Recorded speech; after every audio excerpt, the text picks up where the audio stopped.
কোনো মেয়েকে শুধু সম্পদের লোভে বিয়ে করে, এটা বলেন তো একটু সবাই, কিসের লোভে?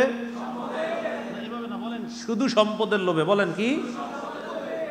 কোনো মেয়েরে যদি কেউ বিয়ে করে, লাম ইয়াজিদহুল্লাহু ইল্লা ফাকরা, আল্লাহ তারে দরিদ্র বানায় ছাড়বে,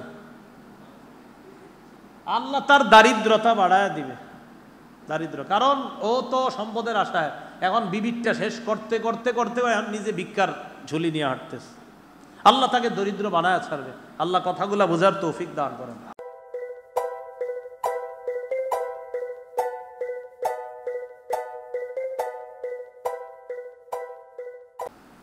বিভিন্ন বাসা বাড়ি, ঘর বাড়িতে অবস্থানরতা শ্রদ্ধা মা বোনেরা,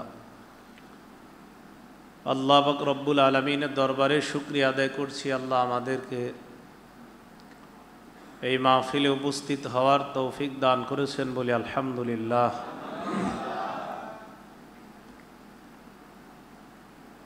আপনাদের সামনে সূরা তাহরীমের একটি আয়াতে কারিমা তেলাওয়াত করলাম। আয়াতে আল্লাহ পাক রব্বুল আলামিন বলেন, হে ঈমানদারগণ, কু আনফুসাকুম ওয়া আহলিকুম নার, নিজেদেরকে এবং পরিবারকে বাঁচাও, আগুন থেকে বাঁচাও। ওয়াকুদুহান নাস ওয়াল হিজারা, যে আগুনের জ্বালানি হবে মানুষ এবং পাথর। পরিবারকে বাঁচানোর জন্য আল্লাহ বললেন, নিজেকে বাঁচানোর জন্য আল্লাহ বলেছেন। পরিবার গঠন হয় একজন নারী একজন পুরুষ তথা নারী পুরুষের মাধ্যমে। সূরা নিসার 1 নম্বর আয়াতে আল্লাহ বলেন, ইয়া আইয়ুহান নাসুত্তাকু রাব্বাকুমুল্লাযী খালাকাকুম মিন নাফসিন ওয়াহিদা, হে মানুষ তোমরা তোমাদের রবকে ভয় করো, যিনি তোমাদেরকে সৃষ্টি করেছেন একজন থেকে। এই একজন হলেন আদম আলাইহিস সালাতু ওয়াস সালাম। ওয়া খালাকা মিনহা যাওজাহা, আদম নবীর থেকে আল্লাহ সৃষ্টি করেছেন তার বিবি হাওয়াকে। আদম নবীর দেহের এক অংশ দিয়ে হাওয়া আলাইহিস সালাতু ওয়াস সালামকে আল্লাহ বানিয়েছেন। وَبَثَّ مِنْهُمَا رِجَالًا كَثِيرًا وَنِسَاءً, আদম এবং হাওয়া তাদের মাধ্যমে অসংখ্য অগণিত নারী পুরুষ সারা পৃথিবীতে আল্লাহ ছড়িয়ে দিয়েছেন। মানুষ সৃষ্টি করার ক্ষেত্রে আল্লাহ 4টি পদ্ধতি অবলম্বন করেছেন। কয়টি? 4টি। 1 নম্বর পদ্ধতি হলো, আল্লাহ পাক রব্বুল আলামিন নারী পুরুষের সংমিশ্রণ ছাড়া পৃথিবীর প্রথম মানুষ আদম আলাইহিস সালাতু ওয়াস সালামকে আল্লাহ বানিয়েছেন। আদম নবীকে বানানোর ক্ষেত্রে নারী পুরুষের কোনো সংমিশ্রণ ছিল না। দ্বিতীয় পদ্ধতি, আম্মা হাওয়া আলাইহিস সালাতু ওয়াস সালামকে আল্লাহ বানিয়েছেন। সে হাওয়াকে বানানোর ক্ষেত্রে আল্লাহ পাক রব্বুল আলামিন পুরুষ তথা আদম আলাইহিস সালাতু ওয়াস সালামের দেহের অংশ থেকেই বানিয়েছেন। তো প্রথম পদ্ধতি নারী পুরুষের কোনো সংমিশ্রণ ছাড়াই। দ্বিতীয় পদ্ধতি হলো, হাওয়া আলাইহিস সালাতু ওয়াস সালামকে আল্লাহ বানিয়েছেন আদম নবীর থেকে। তো এইখানে যদি বলি আমরা, এখানে নারী পুরুষের সংমিশ্রণ হয় নাই, শুধু একজন পুরুষ থেকে নারীকে বানাইছে আল্লাহ। তৃতীয় পদ্ধতি, পুরুষের সংমিশ্রণ ছাড়া, পুরুষের স্পর্শ ছাড়া, শুধু মায়ের পেট থেকে কুদরতিভাবে আল্লাহ ঈসা আলাইহিস সালাতু ওয়াস সালামকে বানিয়েছেন। এখানে কোনো পুরুষের সংমিশ্রণ নাই। চতুর্থ পদ্ধতি, নারী পুরুষ তথা স্বামী স্ত্রীর তাদের বৈধ সম্পর্কের মাধ্যমে যে মানুষ দুনিয়াতে আগমন করে, এই হলো আল্লাহর আরেকটা পদ্ধতি। এই মোট 4টি পদ্ধতি আল্লাহ মানুষ সৃষ্টির ক্ষেত্রে অবলম্বন করেছেন। তো চতুর্থ যেই পদ্ধতি, যেটা আমরা সবাই জানি পৃথিবীতে এখন, স্বামী স্ত্রী, এদের মাধ্যমেই পৃথিবীতে মানুষ আগমন করে, প্রজন্ম থেকে প্রজন্ম এভাবেই আল্লাহ টিকিয়ে রাখেন। প্রথম কথায় আসেন পরিবার। নিজেকে আল্লাহ বাঁচাইতে বলছেন আগুন থেকে। পরিবারের সূচনা হয় একজন নারী একজন পুরুষের মাধ্যমে। একজন নারী আর পুরুষ, এই কথাটার আরেকটু সুন্দর করে যদি বলি, স্বামী স্ত্রীর মাধ্যমে। কার মাধ্যমে? স্বামী স্ত্রীর মাধ্যমে। আল্লাহ পাক রব্বুল আলামিন সূরা নাহলের ৭২ নম্বর আয়াতে বলেন, ওয়াল্লাহু জাআলা লাকুম মিন আনফুসিকুম আজওয়াজা ওয়া জাআলা লাকুম মিন আজওয়াজিকুম বানিনা ওয়া হাফাদা। আল্লাহ তোমাদের থেকেই তোমাদের বিবিদেরকে বানিয়েছেন, তোমাদের বিবিদের থেকে আল্লাহ বানিয়েছেন তোমাদের সন্তানদেরকে, আর তোমাদের সন্তানদের পরে এইভাবে আল্লাহ বানিয়েছেন ওয়া হাফাদা, নাতি নাতনি যারা, তাদেরকে আল্লাহ বানিয়েছেন। তাহলে পরিবারের সূচনা হয় স্বামী স্ত্রীর মাধ্যমে, তাদের থেকে সন্তান, তাদের থেকে নাতি নাতনি। এখানে লক্ষণীয় বিষয়, স্ত্রী যিনি হন তিনি স্বামীর প্রশান্তির কারণ হয়। স্ত্রী যিনি হন তিনি স্বামীর আরামের কারণ হন, প্রশান্তির কারণ হয়। সূরা রুমের ২১ নম্বর আয়াতে আল্লাহ বলেন, ওয়ামিন আয়াতিহি আন খালাকা লাকুম মিন আনফুসিকুম আজওয়াজা। আল্লাহ পাক রব্বুল আলামিনের নিদর্শনাবলীর মধ্যে এটাও একটা নিদর্শন, তিনি তোমাদের থেকেই তোমাদের জীবন সঙ্গিনীদেরকে বানিয়েছেন। লিতাসকুনু ইলাইহা, যাতে তোমরা তাদের কাছে আরাম করতে পারো, বিশ্রাম নিতে পারো। ওয়া জাআলা বাইনাকুম মাওয়াদ্দাতাও ওয়া রাহমা, আল্লাহ তোমাদের আপোষের মাঝে ভালোবাসা এবং দয়া সৃষ্টি করে দিয়েছেন। ভালোবাসা এবং দয়া কেমন বিষয়টা?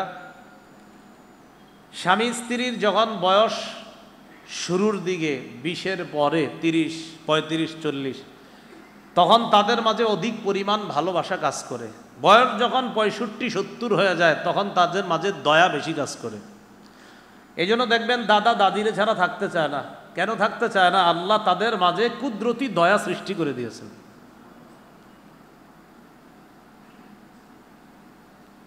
তো এখান থেকে আমরা জানলাম স্ত্রী স্বামীর জন্য আরামের কারণ হয়। সূরা আরাফের 189 নম্বর আয়াতে আল্লাহ বলেন, হুয়াল্লাযী খালাকাকুম মিন নাফসিন ওয়াহিদা ওয়া জাআলা মিনহা যাওজাহা লিয়াসকুনা ইলাইহা। তিনি আল্লাহ, ওই সত্তা যিনি তোমাদেরকে একজন থেকে বানিয়েছেন, আর ওই একজন থেকে বানিয়েছেন তার বিবিকে, যেন তার বিবির কাছে স্বামী শান্তি পায়, আরাম পায়, প্রশান্তি লাভ করে, যেন তার কাছে বিশ্রাম নিতে পারে। এই জন্য আল্লাহ পাক রব্বুল আলামিন বলে দিয়েছেন, যেই সমস্ত পুরুষরা এখনো বিয়ে করে নাই তাদেরকে বিয়ে করাও, আর যেই নারীরা এখনো বিয়ে হয় নাই যাদের, তাদেরকে বিয়ে করাও। সূরা নূরে আল্লাহ পাক রব্বুল আলামিন বলেন, ওয়া আনকিহুল আয়ামা মিনকুম ওয়াস-সালিহিনা মিন ইবাদিকুম ওয়া ইমাইকুম।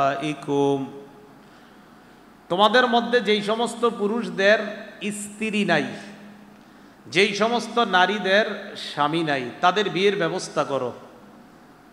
এখানে আল্লাহ বলেছেন আয়ামা। আয়াম এটা আইমের বহু বচন। এই আইম অর্থ হলো যেই পুরুষের স্ত্রী নাই। এটার দুটা উদ্দেশ্য হতে পারে। এক, যেই পুরুষটা এখনো বিয়েই করে নাই, তো তার তো স্ত্রী হয় নাই। আরেকটা হলো বিয়ে করেছে, এখন স্ত্রী কোনো কারণে তার কাছে নাই অথবা মারা গেছে, তাকেও আইম বলা হয়, আয়ামা। আর নারীর ক্ষেত্রে যে মেয়েটার এখনো বিয়ে হয় নাই অথবা বিয়ে হয়েছে এখন তার স্বামী নেই, তো আল্লাহ বলেন তাদেরকে বিয়ের ব্যবস্থা করো। তাহলে শুরুর কথা আবার আসেন, আল্লাহ বললেন পরিবারকে, নিজেদেরকে আগুন থেকে বাঁচাও। এখন আমরা পরিবার গঠন করলাম, পরিবার কিভাবে গঠন হয়? স্বামী স্ত্রীর মাধ্যমে। তো এইভাবে আমরা জানলাম যে একটা পরিবারের সূচনা হয়। পরিবারের সূচনা যেই বিষয়ের মাধ্যমে আমরা শুরু করব সেটা হলো বিয়ে যখন করাবেন, যদি ছেলে হয় মেয়েটা যাকে বিয়ে করাবেন সে যেন ইমানদার হয়, আর যে মেয়েটাকে বিয়ে দিবেন যার কাছে সেও যেন ইমানদার পুরুষ হয়। এই বিষয়টা মাথায় রাখা। সূরা বাকারার 221 নম্বর আয়াতে আল্লাহ বলেন, ওয়ালা তানকিহুল মুশরিকাতি হাত্তা ইউমিন্না ওয়ালা আমাতুম মুমিনাতুন খায়রুম মিন মুশরিকাতিন ওয়ালাউ আ'জাবাতকুম ওয়ালা তানকিহুল মুশরিকাত, তোমরা মুশরিক নারীদেরকে বিয়ে করবা না যতক্ষণ তারা ঈমান না আনে। তাহলে যেই নারীরা আল্লাহর সাথে শিরিক করে তাদেরকে বিয়ে করতে নিষেধ করেছেন কে? কতক্ষণ? যতক্ষণ তারা ঈমান না আনে। আল্লাহ বলেন শোনো, ওয়ালা আমাতুম মুমিনাতুন খায়রুম মিন মুশরিকা ওয়ালাউ আ'জাবাতকুম, একজন মুশরিক নারী সে যদি দেখতে অনেক সুন্দরীও হয়, সে যদি তোমাকে মুগ্ধ করে, তার সৌন্দর্য যদি তোমাকে মুগ্ধ করে, মুশরিক যদি তোমাকে মুগ্ধ করে, মনে রাখবা একটা মুশরিকের চাইতে একজন মুমিন দাসী আমি আল্লাহর কাছে অনেক গুণ বেশি দামি, উত্তম। আমি ওই মুশরিকার চেয়ে একটা মুমিনা দাসীকে উত্তম বলে কোরআনে ঘোষণা করে দিলাম। তো মুশরিকা নারী তোমাদেরকে যতই মুগ্ধ করুক, ঈমান না আনা পর্যন্ত বিয়ে করবে না, এটা আল্লাহ নিষেধ করে দিলেন। পরে আল্লাহ বলেন, ওয়ালা তুনকিহুল মুশরিকিনা হাত্তা ইউমিনু ওয়ালা আবদুম মুমিনুন খায়রুম মিন মুশরিকিন ওয়ালাউ আ'জাবাকুম। এবার আল্লাহ বলেন তোমরা তোমাদের মেয়েগুলোকে মুশরিক ছেলের কাছে বিয়ে দিও না। তোমাদের মেয়েদেরকে কোনো মুশরিকের কাছে বিয়ে দিবে না যতক্ষণ তারা ঈমান না আনে। মনে রাখবা একজন মুমিন গোলাম, একজন মুশরিক স্বাধীনের চাইতে আরো উত্তম। যদিও ওই মুশরিকের সৌন্দর্য, তার চাল চলন তোমাদেরকে মুগ্ধ করে, কিন্তু আমি আল্লাহ ওই মুশরিকের চাইতে একজন ইমানদারের দাম কোরআনে ঘোষণা করে দিলাম। ইমানদার কি? গোলাম। ইমানদার আমরা স্বাধীন যারা তারা না, একজন ইমানদার গোলাম যে অন্যের অধীনস্থে কাজ করে। আল্লাহ বলেন সে আমি আল্লাহর কাছে একজন মুশরিকের চাইতে আরো দামি।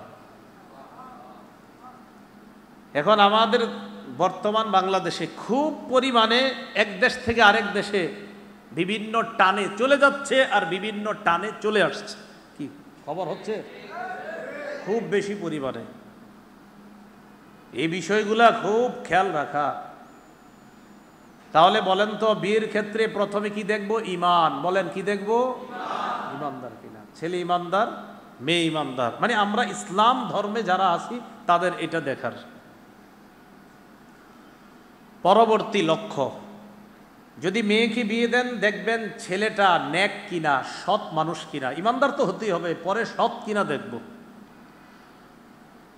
আর যেই ছেলেটাকে একটা মেয়ে বিয়ে করাবেন দেখবেন ওই মেয়েটা ঈমানদার তো হতেই হবে, আর দেখবেন মেয়েটা সতী নারী কিনা, সতী মেয়ে কিনা। কথাটা বুঝে আসছে? কিতাবের নাম সুনানে দারিমি, হাদিসের কিতাব 2227। কত হয়? 2227 নম্বর হাদিস। কত হয়? 2227। এই হাদিসের মধ্যে আসছে قال رسول الله صلى الله عليه وسلم أنكحوا الصالحين والصالحات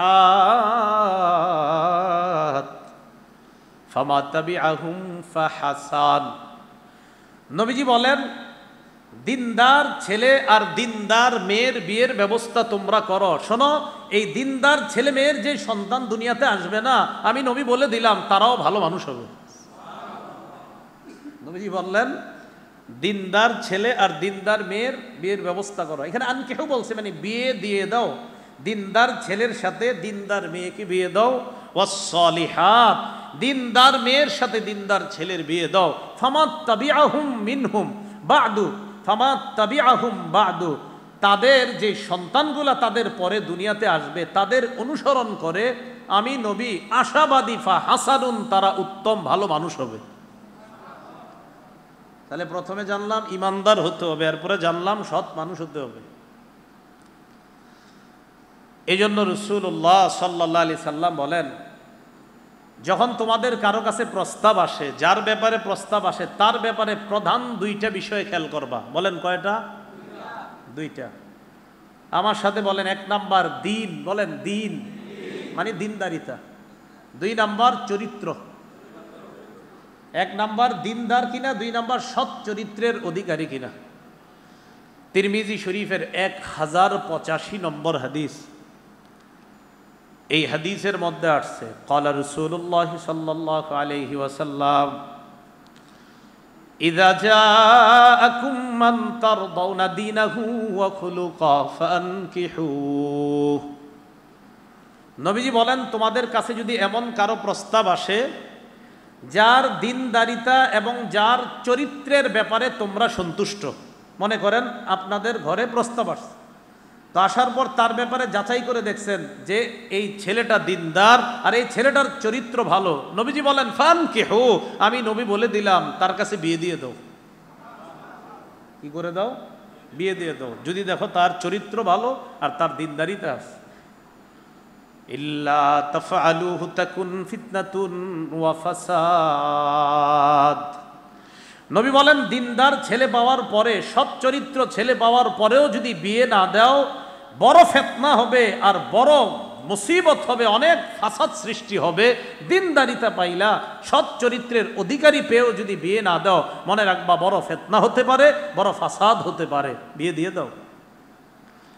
সাহাবায়ে কেরাম বললেন, ইয়া রাসূলুল্লাহ ওয়া ইন কানা ফি, হে আল্লাহর রাসূল, তার মাঝে যদি কোনো খারাপ স্বভাব থাকে। আপনি যে ছেলেটার ব্যাপারে বললেন দিনদারিতা আছে আর চরিত্র ভালো, হুজুর তার যদি কোনো দোষ ত্রুটি থাকে, অন্য দোষও তো থাকতে পারে। নবীজি বলেন, ইদা জাআকুম মান তারদাউনা দীনাহু ওয়া খুলুকা। নবী আবার বললেন, শোনো, এমন প্রস্তাব যদি আসে যার দিনদারিতা আর সৎ চরিত্রের ব্যাপারে তোমরা সন্তুষ্ট, অন্য দোষ বেশি দেখো না, তার কাছে বিয়ে দিয়ে দাও। কথা কি বুঝে আসছে? তাহলে এই হাদিস থেকে জানলাম, সাধারণত ছেলেদের ক্ষেত্রে আমরা দুইটা বিষয় দেখব, দিনদার কিনা, সৎ চরিত্রের অধিকার কিনা। হ্যাঁ, এরপরে তন্ন আছে চাকরি বাকরি বিষয়, ঠিক আছে, কিন্তু রাসূল বলছেন এই প্রধান এই দুইটা, দিনদার কিনা, সৎ চরিত্রের অধিকারী কিনা। মনে করেন 1 লাখ টাকা বেতন পায়, কিন্তু সারাদিন আপনার উল্টা পাল্টা নামাজ একক পড়ে না, শুধু অশ্লীলতায় ব্যস্ত থাকে, তো এইটা তো আপনার বেতন ঠিক আছে, কিন্তু তার তো দিনদারিতা নাই। কথাগুলো বুঝে আসছে? আচ্ছা, এবার খুব মন দিয়ে শুনবেন।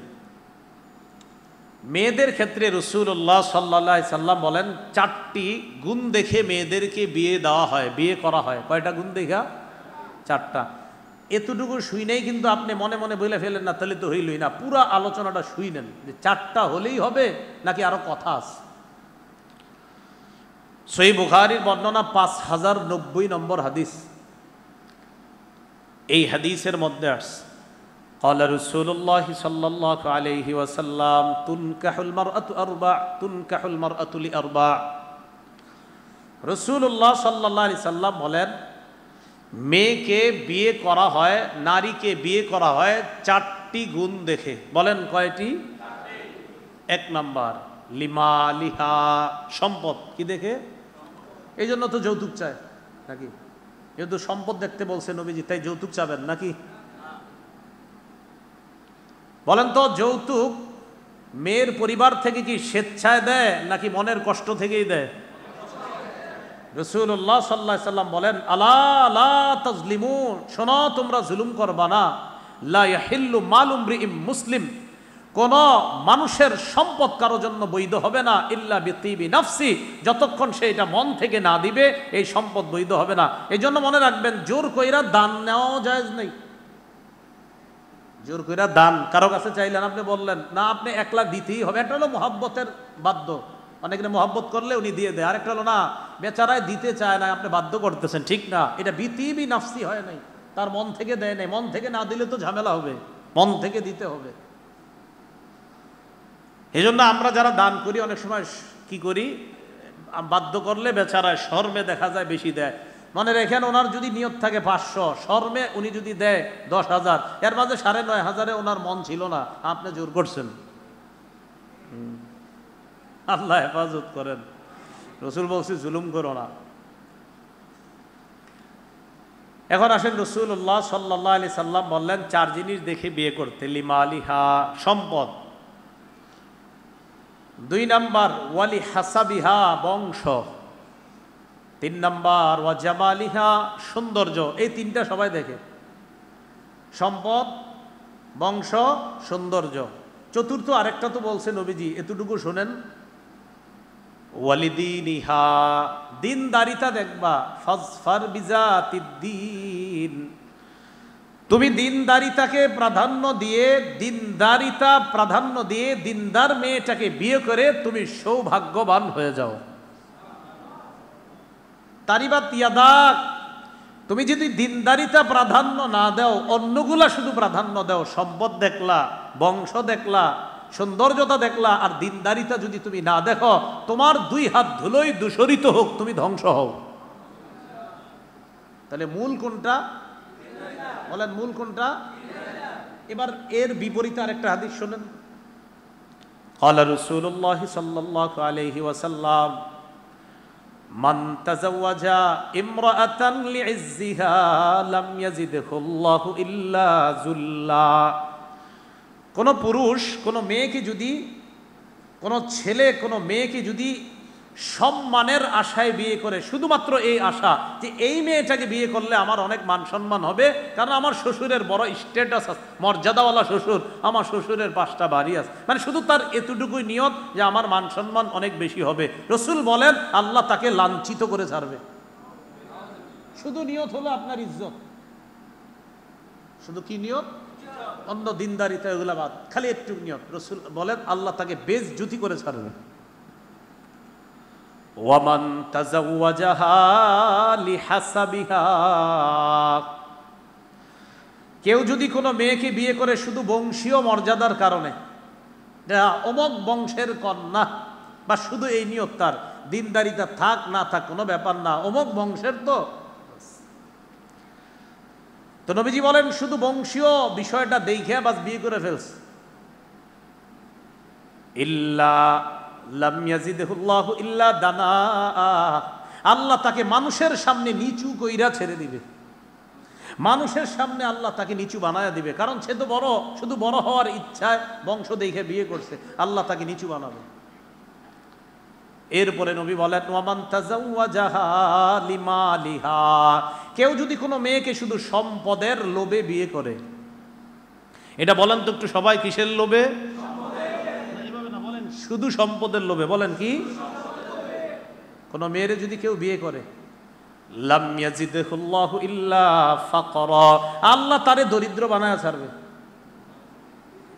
আল্লাহ তার দারিদ্রতা বাড়ায়া দিবে, দারিদ্র। কারণ ও তো সম্পদের আশায় এখন বিবিরটা শেষ করতে করতে করতে নিজে ভিক্ষার ঝুলি নিয়ে হাঁটতেছে, আল্লাহ তাকে দরিদ্র বানায়া ছাড়বে। আল্লাহ কথাগুলা বোঝার তৌফিক দান করেন। আল্লাহুম্মা লাকাল হামদু ওয়া লাকাশ শুকর। বিপরীত দিকে রাসূলুল্লাহ সাল্লাল্লাহু আলাইহি সাল্লাম বলেন, কেউ যদি কোনো মেয়েকে বিয়ে করে শুধুমাত্র এই নিয়তে আমার লজ্জাস্থান যেন আমি হেফাজত করতে পারি, আমি যেন নজরের গুনাহ থেকে বাঁচতে পারি, রাসূল বলেন বারাকাল্লাহু লাহু, আল্লাহ পাক রব্বুল আলামিন তাদের এই দম্পতিকে ভরপুর বরকতে পরিপূর্ণ করে দিবেন। ভাই হাদিস দুটোটা বুঝে আসছে? তাহলে এই বয়ানের এইটুকু অংশ আবার শুধু একটু বুঝবেন না যে আল্লাহ নবী বলছে সম্পদ দেখতে, বংশ দেখতে, সৌন্দর্যতা দেখতে, হ্যাঁ নবী দিনদারিতা দেখতে বলছে। তো এই হাদিস বুঝবো কিভাবে যে রসুল শুধু সম্পদ দেখতে বলে নাই, রসুল শুধু বংশ দেখতে বলে নাই, রসুল শুধুমাত্র সৌন্দর্য দেখতে বলে নাই, সবগুলা হলে তো হলো, দিনদারিতা হতেই হবে, দিনদারিতা হতেই হবে। ভাই আমরা হাদিসটা বুঝছি সবাই? আল্লাহ আমাদের সকলকে বুঝার তৌফিক দান করেন।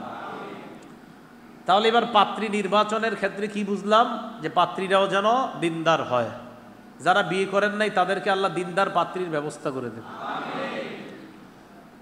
ইবনে মাজা হাদিসের কিতাব 1855 নম্বর হাদিস। এই হাদিসের মধ্যে রাসূল সাল্লাল্লাহু আলাইহি সাল্লাম বলেন, আল্লাহর তাকওয়া যদি কেউ অর্জন করে, মনে করেন আমরা এখানে যারা আছি আমাদের মাঝে এক ব্যক্তি আল্লাহকে ভয় পায়, তো যেই ব্যক্তি আমাদের এই জায়গায় যে সবচেয়ে বেশি আল্লাহকে ভয় পায়, আমরা তো জানি না আসলে কে ভয় পায়, ভয়ের তাকওয়া এটা দিলের মধ্যে থাকে।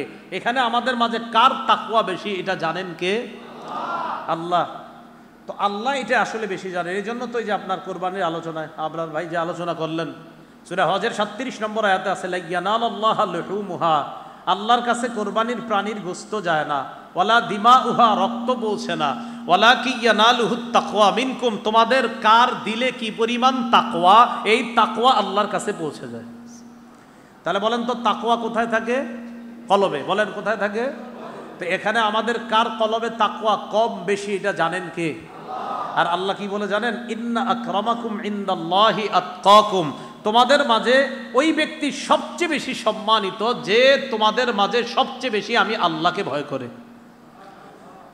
তাহলে বলেন তো আমাদের মাঝে যার সবচেয়ে বেশি তাকওয়া তিনি আল্লাহর কাছে সবচেয়ে বেশি সম্মানিত। বলেন আমাদের মাঝে সবচেয়ে বেশি তাকওয়া যার তিনি আল্লাহর কাছে সবচেয়ে বেশি সম্মানিত। এটা কেন বুঝাইলাম? এই হাদিস শুনলে বুঝবেন। এখন ইবনে মাজার 1855 নম্বর হাদিস, ক্বালা রাসূলুল্লাহ সাল্লাল্লাহু আলাইহি ওয়াসাল্লাম, মাস্তাফাদাল মুমিনু বা'দা তাকওয়াল্লাহি খায়রান লাহু মিন ইমরাআতিন সালিহা। কোন বান্দা তাকওয়া অর্জন করার পর, এটা হলো তার শ্রেষ্ঠ অর্জন। তাকওয়া বলেন শ্রেষ্ঠ অর্জন। কোন বান্দা তাকওয়া নামক যে অর্জনটা, এই শ্রেষ্ঠ অর্জনের পর তার সবচেয়ে শ্রেষ্ঠ অর্জন হলো একজন দিনদার নেককার মেয়ে যদি তার স্ত্রী হয়ে যায়। বলেন সবাই, তাকওয়ার পর সবচেয়ে দামি সম্পদ নেককার বিবি। বলেন তাকওয়ার পর দামি সম্পদ। রাসূলুল্লাহ সাল্লাল্লাহু আলাইহি সাল্লাম বলেন, মুমিন নেককার বিবির মাধ্যমে যেই পরিমাণ উপকৃত হয়, আল্লাহর তাকওয়া অর্জন করার পর একজন নেককার বিবির মাধ্যমে একজন মুমিন সবচেয়ে বেশি উপকৃত হয়। কেন? এখন ইমরাআতে সালেহা, নেককার বিবি বলছে নবীজি, নেককার নারী। নবীজি সাল্লাল্লাহু আলাইহি সাল্লাম বলেন, নেককার নারীকে জানো যার 4টি গুণ পাওয়া যাবে। বলেন নেককার নারীর গুণ কয়টি? 1 নাম্বার, ইন আমারহা আতাআতহু, নেককার বিবিকে স্বামী যদি কোনো আদেশ করে এই আদেশটা মোতাবেক হতে হবে। কোনো স্বামী যদি তার স্ত্রীকে বলে তুমি নাটক সিনেমা ছাড়ো, ইউটিউবে নাটক ছাড়ো, টেলিভিশনে নাটক ছাড়ো, এই হুকুম শরীয়ত মোতাবেক না শরীয়তের খেলাফ? এইটা মানা যাবে না। শরীয়ত মোতাবেক কোনো হুকুম করলে বিবি পালন করে, এই নেককার বিবির 1 নাম্বার গুণ। 2 নাম্বার, নেককার বিবির 2য় গুণ, ওয়া ইন নাযারা ইলাইহা সাররাতহু, নেককার বিবির 2য় গুণ হলো স্বামী তার দিকে তাকানো মাত্রই স্বামী খুশি হয়ে যায়। এর অর্থটা কি বলেন তো? স্বামী খুশি হয়ে যায় মানে আসলে হাদিসের অনুবাদটা এমন না। হাদিসের অনুবাদ হলো ইন নাযারা ইলাইহা, মূল অনুবাদটা এমন, স্বামী স্ত্রীর দিকে যখন তাকায়, সাররাতহু, স্ত্রী এমন একটা অঙ্গ ভঙ্গি বা এমন একটা আচরণ করে যেই আচরণটা স্বামীকে সন্তুষ্ট করে দেয়। নেককার বিবির 2য় গুণ। নেককার বিবির 3 নম্বর গুণ।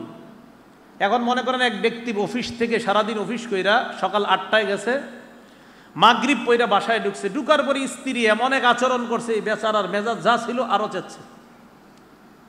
কিন্তু উনি সারাদিন অফিস করে অনেক পেরেশানি নিয়ে বাসায় ঢুকা মাত্র বিবির দিকে তাকাইছে, বিবি তার সাথে এমন একটা আচরণ করছে, সাথে সাথে মনটা ভালো হয়ে গেছে। তো নবীজি বলেন নেককার বিবির 2য় গুণ, ইন নাযারা ইলাইহা সাররাতহু, স্ত্রীর দিকে তাকাইলে ওই স্ত্রী স্বামীকে খুশি করে দেয়। 3 নাম্বার, ওয়া ইন আকসামা আলাইহা আবাররাতহু, স্বামী যদি কোনো কারণে স্ত্রীকে নিয়ে কসম কেটে ফেলে, স্ত্রীর উপর কসম খেয়ে ফেলে, স্ত্রী তাকে ওই কসম থেকে মুক্তি করার ব্যবস্থা করে দেয়। বিভিন্ন ধরনের কসম হয়ে যেতে পারে কোনো আপনার রাগের বশবর্তী হয়ে, তখন স্ত্রী স্বামী কিভাবে কসম থেকে উদ্ধার করা যায়, স্ত্রী নিজেই উদ্ধারের ব্যবস্থা করে। এটা হলো নেককার বিবির 3 নম্বর গুণ। 4 নম্বর গুণ হলো ওয়াইন গাবা আনহা, স্বামী যদি অনুপস্থিত থাকে, 3 দিনের জামাতে যায়, 7 দিনে, 10 দিনে, 40 দিনে, 4 মাস চিল্লায় যায়, 1 বছর জামাতে গেছে, তাহলে স্বামী যদি কোনো কারণে স্ত্রীর থেকে দূরে থাকে, বিদেশ থাকে, কোথাও থাকে, তখন স্ত্রী কি করে, নাসাহাতহু ফি নাফসিহা ওয়া মালিহি, তখন স্ত্রী নিজের সতীত্ব আর স্বামীর সম্পদের ব্যাপারে ওই স্বামীর কল্যাণকামী হয়, নিজেকেও হেফাজত করে, স্বামীর সম্পদকেও হেফাজত করে। বুঝে থাকলে বলেন তো নেককার বিবির কয় গুণ বলছে নবী? 1 নাম্বার আদেশ করলে পালন করে, 2 নাম্বার তাকাইলে খুশি করে দেয়, 3 নাম্বার কসম করলে এই কসম থেকে উদ্ধারের ব্যবস্থা করে, 4 নাম্বার স্বামী যদি কোনো কারণে অনুপস্থিত থাকে, ওই স্বামীর অনুপস্থিতিতে নিজেকে এবং স্বামীর সম্পদকে হেফাজত করার ক্ষেত্রে স্বামীর কল্যাণকামী হয়।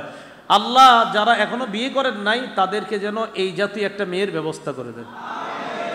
এই জন্য নিজেরাও তৈরি হন, আপনারা ওরকম হতে হবে, তাহলে আল্লাহ ওরকম মিলিয়ে দিবে। আল্লাহ কবুল করেন। ইবনে মাজার 1857 নম্বর হাদিসের বর্ণনা, এই হাদিসের মধ্যে আসছে ক্বালা রাসূলুল্লাহ সাল্লাল্লাহু আলাইহি ওয়াসাল্লাম ইন্নামাদ দুনিয়া মাতা ওয়া লাইসা মিন মাতা'id দুনিয়া শাইউন আফযালা মিনাল মারআতিস সালিহা। নবীজি বলেন এই পুরা পৃথিবীটা ক্ষণস্থায়ী ভোগের জায়গা। চিরস্থায়ী না ক্ষণস্থায়ী? এই পৃথিবীটা ক্ষণস্থায়ী ভোগের জায়গা। এরপর আল্লাহ রসুল বলেন ওয়ালাইসা মিন মাতা'id দুনিয়া শাইউন আফযালা মিনাল মারআতিস সালিহা, এই পৃথিবীর মধ্যে একজন নেককার বিবির চাইতে শ্রেষ্ঠ কোনো সম্পদ নাই। মুসলিম শরীফের হাদিসটা আরেকটু ক্লিয়ার, 3535 3535 কত হয়? 3535। এই হাদিসের মধ্যে আসছে রাসূলুল্লাহ সাল্লাল্লাহু আলাইহি সাল্লাম বলেন আদ-দুনিয়া মাতা' ওয়া খায়রু মাতা'id দুনিয়া আল মারআতুস সালিহা, দুনিয়াটা ভোগের জায়গা, সম্পদ ভোগ করার জায়গা। রসুল বলেন এই পৃথিবীর শ্রেষ্ঠ সম্পদ একজন নেককার নারী, একজন নেককার বিবিকে রসুল পৃথিবীর শ্রেষ্ঠ সম্পদ বলে ঘোষণা করছেন। তাহলে বলেন তো নারীর মর্যাদাকে ইসলাম কম দিল না বেশি দিল?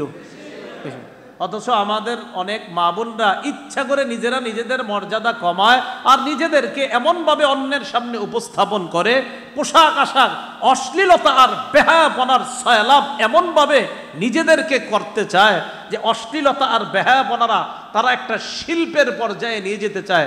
বিশ্বাস করেন, অশ্লীলতা বেহায়াপনা অর্ধালঙ্গ হওয়া এটা কোনো শিল্প না, এটা অন্যায়, এটা নিজের উপর অত্যাচার, এটা গুনাহ।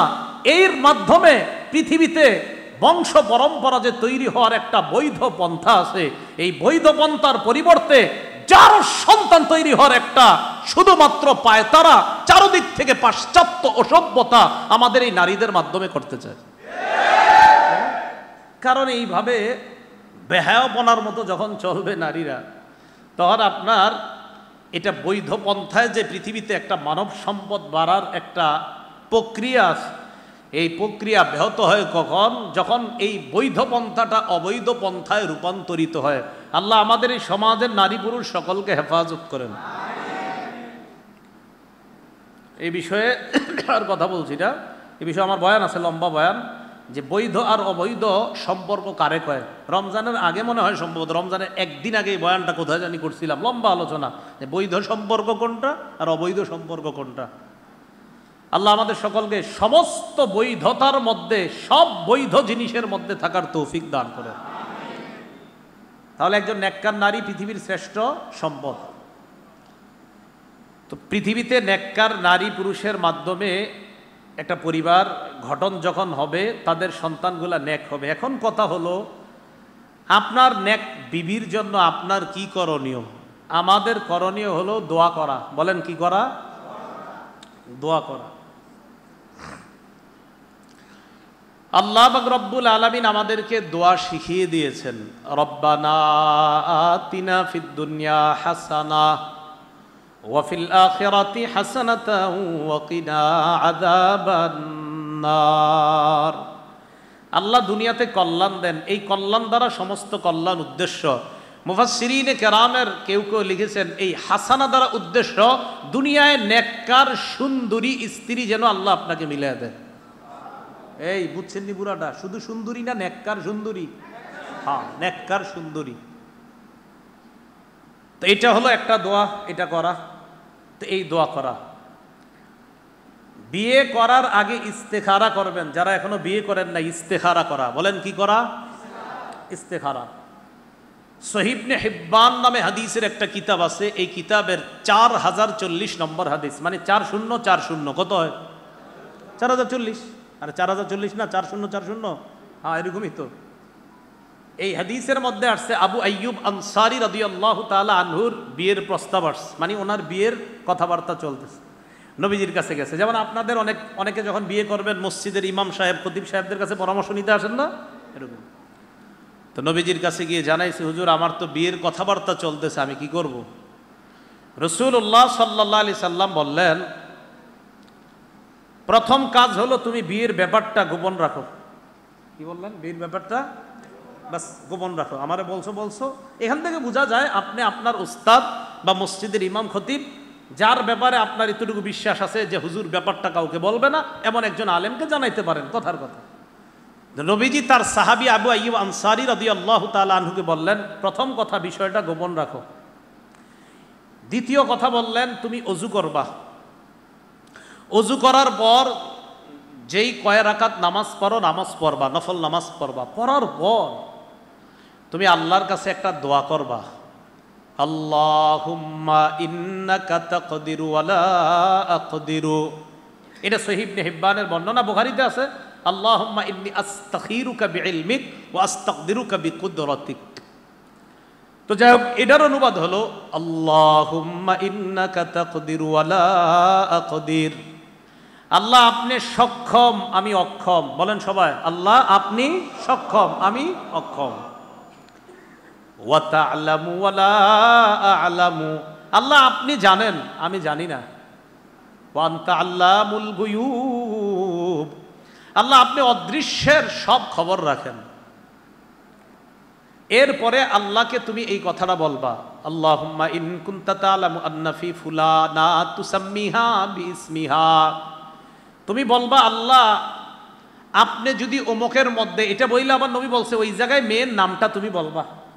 নবীজি বললেন, যে মেয়েটারে বিয়ে করবা, যে মেয়েটার ব্যাপারে তোমার সাথে কথাবার্তা চলতেছে, কথার কথা জামিলা খাতুন, কথার কথা, বা যে কোনো একটা মেয়ের নাম, তো তুমি মেয়ের নামটা তখন বলবা আল্লাহুম্মা ইন কুনতা তা'লামু আন্না ফি, এই ফি এর পরে ওই মেয়ের নামটা বসায় দিবেন। তো বললাম জামিলা, বা আপনার একটা সুন্দর নাম বলতে পারেন আপনারা, যে আন্না ফি জামিলা। আল্লাহ ওই যে জামিলা নামক মেয়েটার মধ্যে যদি খায়রান, কোনো কল্যাণ থাকে, ফাকদুরহা লি, এই মেয়েটাকে বিয়ে করা আমার জন্য আপনি সহজ করে দেন। তাহলে নবীজি বলে দিলেন, যে মেয়েকে বিয়ে করবেন ওই মেয়ের নামটা ওখানে বলবেন। আপনারা আরবি না পারলে বাংলা বলবেন, আমি একটু পরে বাংলাটা সুন্দরভাবে বলতেছি, দাঁড়ান।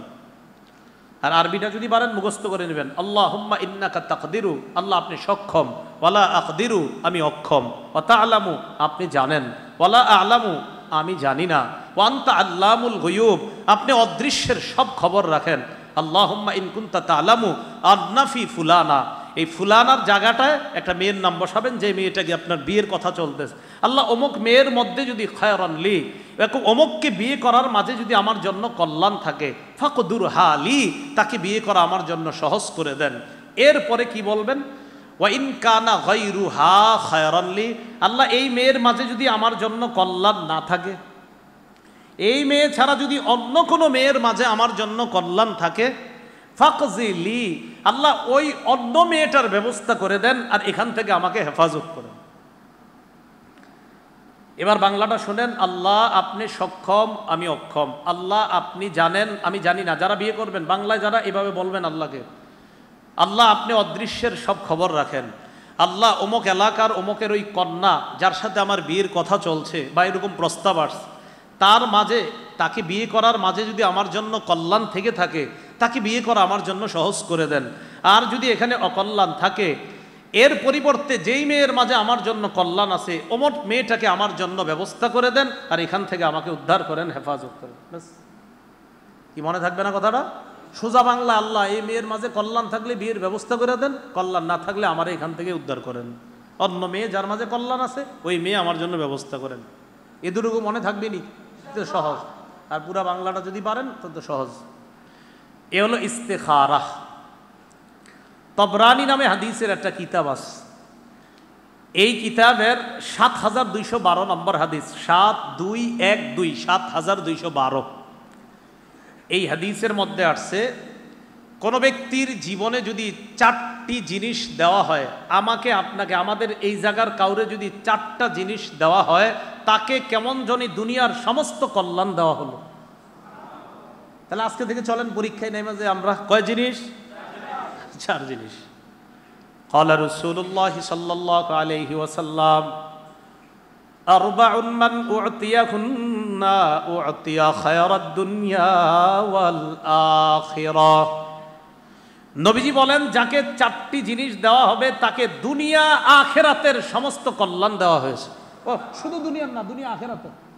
যাকে 4টি জিনিস দেওয়া হলো তাকে দুনিয়া আখিরাতের সমস্ত কল্যাণ দেওয়া হলো। 1 নাম্বার, কলবান শাকিরা। যাকে আল্লাহ এমন একটা কলব দিছে যেই কলব আল্লাহর শুকরিয়া আদায় করতে পারে। সুবহানাল্লাহ। 2 নাম্বার, ওয়ালিসানান যাকিরা। যাকে এমন একটা জিহ্বা আল্লাহ দিয়েছে যেই জিহ্বা আল্লাহর নাম খুব বেশি স্মরণ করে, খুব বেশি উচ্চারণ করে। 3 নাম্বার, ওয়া বাদানান আলাল বালাই সাবিরা। এমন একটা শরীর আল্লাহ যাকে দিছে যেই শরীর বিপদে ধৈর্য ধারণ করতে পারে। 4 নাম্বার, ওয়া ইমরাআতান সালিহাতান ওয়া যাওজাতান সালিহাতান লা তাবগীহি খাউনান ফি নাফসিহা ওয়া মালিহি। এমন একজন নেককার বিবি যদি আল্লাহ কাউকে দেয়, যে নেককার বিবি তার নিজের সতীত্বের ব্যাপারেও খেয়ানত করে না, নিজের সতীত্ব শুধু স্বামীর জন্যই রাখে, অন্য কারো জন্য না, আর স্বামীর সম্পদ হেফাজত করে, আল্লাহ কেমন যেন এই পুরুষটাকে দুনিয়া আখেরাতের সমস্ত কল্যাণ দিয়ে দিয়েছে। বলেন তো, দুনিয়া আখেরাতের সব কল্যাণ আল্লাহ আমারে দিছে, কয় জিনিস আমার মধ্যে যদি পাওয়া যায়?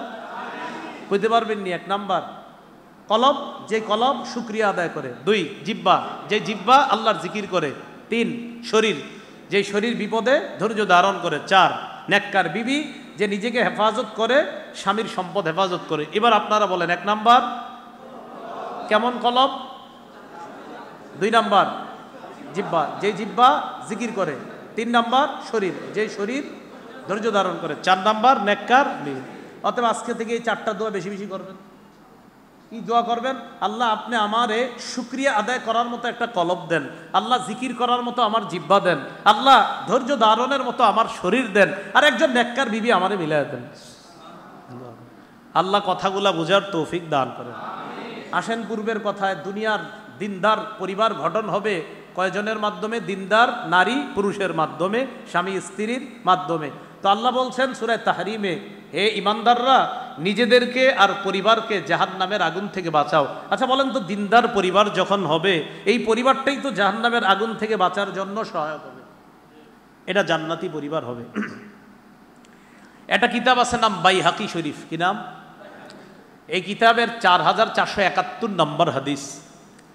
এই হাদিসের মধ্যে আসছে, ক্বালা রাসূলুল্লাহ সাল্লাল্লাহু আলাইহি ওয়াসাল্লাম মান রাযাকাহুল্লাহু ইমরাআতান সালিহা।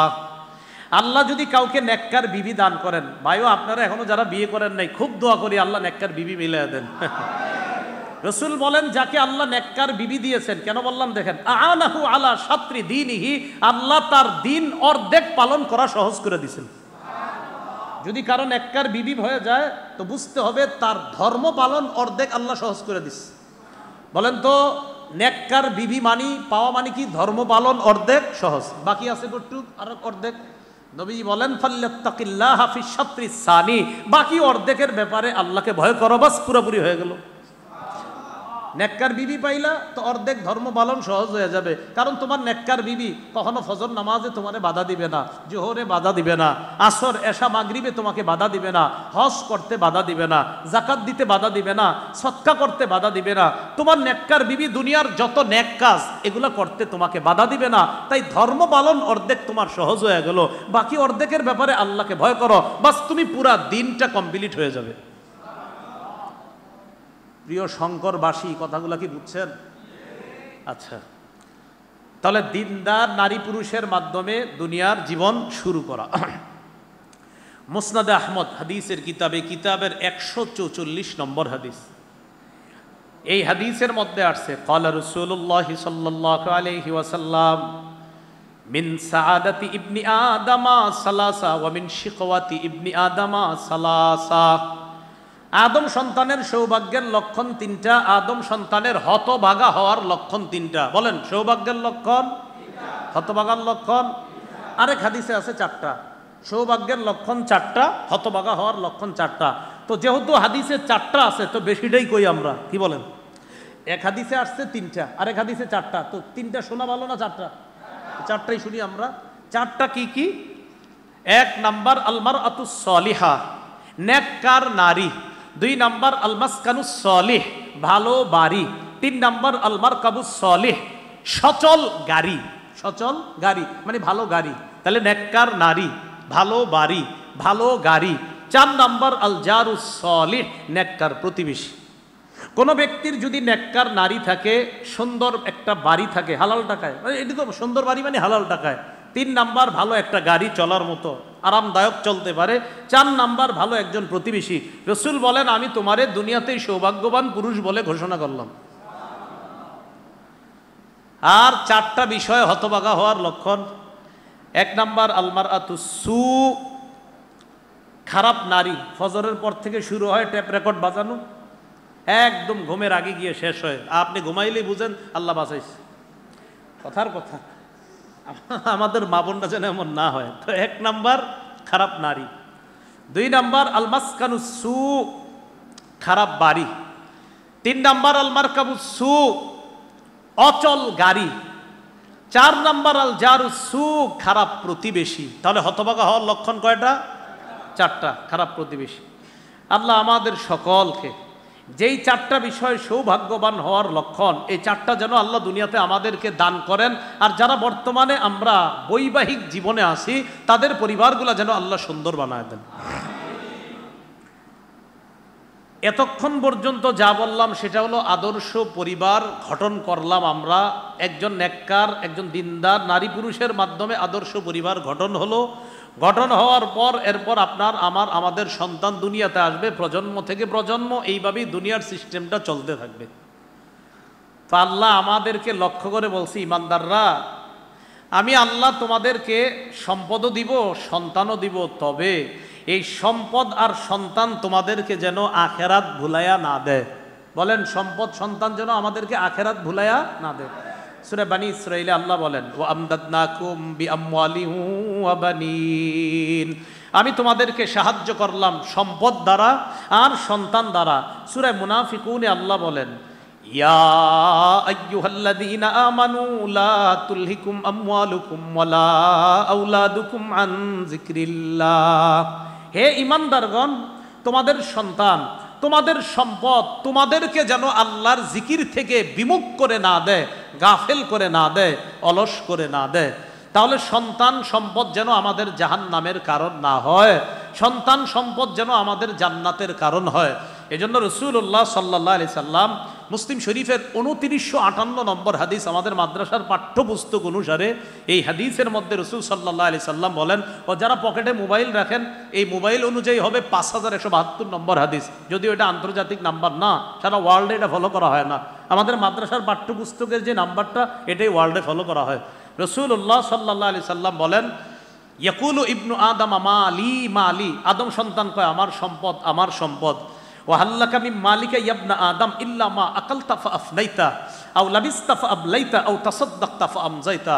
আদম সন্তান কয় আমার গাড়ি, আমার বাড়ি, আমার 10টা দোকান, আমার 20টা দোকান, এটা বইলেন, কিন্তু এখন থেকে এইভাবে বইলেন আমার 5টা বাড়ি সাময়িক সময়ের জন্য, এমনি কইলেন কি বলবেন?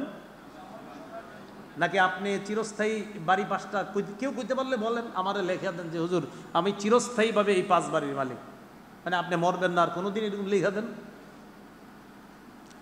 এরকম যদি 5টা বাড়ি 5টা গাড়ি আছে তো বললেন সাময়িক সময়, কারণ আপনি মারা যাওয়ার পর আপনার ছেলে সন্তান মেয়েরা এটার মালিক হবে, আর মারা যাবে নাতি নাতনিরা হবে, আর মারা যাবে পরবর্তী প্রজন্ম হবে। রসুল বলেন আদম সন্তান কয় আমার সম্পদ আমার সম্পদ। আদম সন্তান তোমার সম্পদ তো মাত্র 3টা। বলেন আমাদের সম্পদ কয়টা? হাল্লাকা ইয়াবনা আদম মিন মালিকা ইল্লা মা আকালতা ফাফনাইতা। 1 নম্বর তুমি যা খাইলা শেষ করলা, 1। 2 নাম্বার আও লাবিস্তা ফাবলাইতা, যা পরলা পুরাতন করলা, শেষ তোমার সম্পদ। 3 আও তাসাদদাকতা ফামজাইতা, যে দান সদকা তুমি করছো, দেখতেছো পকেট থেকে বের হইছে, আসলে যদিও দেখছো বের হয়েছে, এটা কিন্তু তুমি নষ্ট করো নাই, মারা যাওয়ার পরে এটা পেয়ে যাবা, মারা যাওয়ার পরে এটা পেয়ে যাবা। রাসূলুল্লাহ সাল্লাল্লাহু আলাইহি সাল্লাম খাসি জবাই করছে, বকরি জবাই করার পর গোস্ত বন্টন করে দিতেছে চারদিকে। গোস্ত বন্টন করার পর নবীজি সাল্লাল্লাহু আলাইহি সাল্লাম বললেন আয়েশা আর কি পরিমাণ বাকি আছে? আম্মাজান আয়েশা বললেন হুজুর এই গোস্তের ঘাড়ের একটু অংশ ছাড়া আর কিছু বাকি নেই, সব শেষ, সব দান করা হয়েছে। নবীজি বললেন আয়েশা ঘাড়ের অংশ ছাড়া সবটাই বাকি আছে। বুঝেন নাই মনে হয়? নবীজি বললেন আয়েশা যেটা দান করা হয়েছে ওইটাই আছে, যেটা এখনো করা হয় নাই এটা নাই। আম্মাজান আয়েশা কয় মানি? কয় হ্যাঁ, যেটা দান করা হয়েছে এটা মৃত্যুর পর নিশ্চিত পেয়ে যাব। রাসূলুল্লাহ সাল্লাল্লাহু আলাইহি সাল্লাম বললেন সম্পদ কয়টা? খাইলাম, পরিধান করলাম, দান সৎকা করলাম, বাস এতটুকুই, খালাস সম্পদ। তো আল্লাহ বলেন তোমাদের সন্তান তোমাদের সম্পদ, তোমাদেরকে যেন আখেরাত থেকে গাফেল করে না দেয়। মানুষ চিন্তা করে আমার সন্তানের জন্য আমি একটা চিপস একটু হাতে দিয়ে আসি, এরপর এশার নামাজটা পড়ি, চিপসটা দিতে গিয়ে আপনার এশার নামাজের জামাত ছুটে গিয়েছে, তো এই সন্তান আপনাকে জামাত থেকে দূরে সরাই দিল। কেন নামাজের পরে চিপসটা তার হাতে দিলে সমস্যাটা কোথায় ছিল? তো যে বিষয়টা বুঝাইতে চাইলাম, মানুষ দোকানে শাটার লাগায় না, মুয়াজ্জিন সাহেব বলে হাইয়া আলাস সালাহ হাইয়া আলাল ফালাহ, একামত হচ্ছে শাটার লাগায় না কেন? কাস্টমার কয় ভাই 10,000 টাকার সদাই নিমু, একদিক দিয়ে চিন্তা করে 10,000, আরেক দিক দিয়ে মুয়াজ্জিন সাহেব কয় নামাজে আসো। এখন চিন্তাটা হয়ে গেল কি, একদিক দিয়ে কয় সম্পদ, মুয়াজ্জিন সাহেব কয় নামাজ, একদিক দিয়ে কয় সম্পদ, মানে আল্লাহ মুয়াজ্জিনের কণ্ঠে বলতেছে আসো আসো নামাজে। 16 নম্বর পারা শেষ পৃষ্ঠে আল্লাহ বলে এই শোনো নামাজ পড়ো।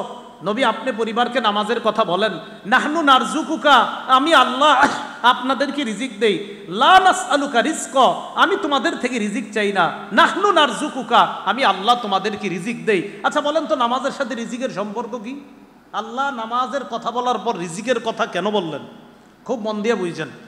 আল্লাহ নামাজের কথা বলার পর রিজিকের কথা এই কারণে বলছে, মানুষকে আল্লাহ বলেন তোমরা নামাজ পড়ো, নবী আপনি পরিবারকে নামাজের কথা বলেন, আমি আপনাদের কাছে রিজিক চাই না, আমি রিজিক দেই। এখন দেখবেন মানুষ রিজিকের টেনশনে নামাজে যায় না। আল্লাহ কয় বান্দা আমি তো রিজিক দেই তোমাকে, আসো নামাজে, তুমি নামাজে আসবা না মানে আমি রিজিক তোমাকে দেই, আমি তোমার রিজিক চাই না। এই জন্য দোকানদার দোকান বন্ধ করে নামাজ পড়লে মাস শেষে হিসাব করে দেখেন বেচা কিনা কম হলেও তার বরকত বেশি হবে। কেন? দেখবেন তার পরিবারের কাউকে হসপিটালাইজড করা লাগে নাই, কাউকে ডাক্তার দেখানো লাগে নাই, আর এটার নামই বরকত। এবার আপনাদেরকে একদম প্রথম কথায় নিয়ে যায়। আল্লাহ বললেন ইমানদাররা নিজেরা বাঁচো, পরিবারকে বাঁচাও জাহান্নামের আগুন থেকে, যেই জাহান্নামের আগুনের জ্বালানি হবে মানুষ এবং পাথর। তো মানুষ কারা? বলেন আমরা, বলেন মানুষ কারা? আমরা। আমরা যেন জাহান্নামের জ্বালানি না হই, এই জন্য বলেছিলাম পরিবারকে দিনদার একটা পরিবার বানানো। দিনদার পরিবারের শর্ত কি বলেছিলাম? দিনদার স্বামী, দিনদার স্ত্রী। আর নবী বলেছেন দিনদার স্বামী স্ত্রীর মাধ্যমে যেই সন্তান দুনিয়াতে আসবে, আমি নবী আশাবাদী সন্তান নেককার হবে। আল্লাহ পাক রব্বুল আলামিন আমাদের সকলকে যে কথাগুলো বললাম শুনলাম আদর্শ পরিবার গঠন করার জন্য আল্লাহ আমাদের সকলকে আদর্শ সভ্য পুরুষ এবং মা বোনদেরকে আদর্শ সভ্য সতী নারী সতী মেয়ে كما صليت على إبراهيم وعلى آل إبراهيم إنك حميد مجيد اللهم بارك على محمد وعلى آل محمد كما باركت على إبراهيم وعلى آل إبراهيم। ইউটিউবার ভাইরা এটা মসজিদ ছিল, কিন্তু এটা কি ছিল? হ্যাঁ এটা মসজিদ না, এটা মসজিদ ছিল। হ্যাঁ এই বিষয়গুলো আপনাদেরকে আজকে সহ কতবার বললাম আল্লাহ জানে, এটা কিন্তু মসজিদ। নাকি মসজিদের দোতলা এটারে ইয়া বলা হয় বাজার? হ্যাঁ, মসজিদের দোতলারে কি বলা হয়? এটা কি মসজিদ না অন্য কিছু? যদি তিনতলা হয় এটাও কি হবে? বিষয়গুলো মাথায় রাখা। আলহামদুলিল্লাহ রাব্বিল আলামিন ওয়াল আকিবাতু লিল মুত্তাকিন ওয়াস সালাতু ওয়াস সালামু আলা সাইয়্যিদিল আমবিয়া ওয়াল মুরসালিন ওয়া আলা আলিহি ওয়া আসহাবিহি আজমাইন। রব্বানা যালামনা আনফুসানা ওয়া ইল্লাম তাগফির লানা ওয়া তারহামনা লানাকুনান্না মিনাল খাসিরিন। রব্বিরহামহুমা কামা রাব্বায়ানি সগীরা। রব্বিরহামহুমা কামা রাব্বায়ানি সগীরা। মাবুদ মেহেরবান মাওলা, আল্লাহ মেহেরবানি করে জীবনের সমস্ত গুনাহ খাতাগুলো মাফ করে দেন। আল্লাহ আমাদের মধ্যে যারা অসুস্থ অসুস্থ বানায়া দেন, যারা ঋণী ঋণ পরিশোধের ব্যবস্থা করে দেন, যারা অভাবী অভাব দূর করে দেন। এবছর যারা কোরবানি করবে তাদেরকে কোরবানির ব্যবস্থা করে দিয়েন। কোরবানির নিয়ত যারা করেছে তাদের নিয়ত পরিশুদ্ধ করে দেন।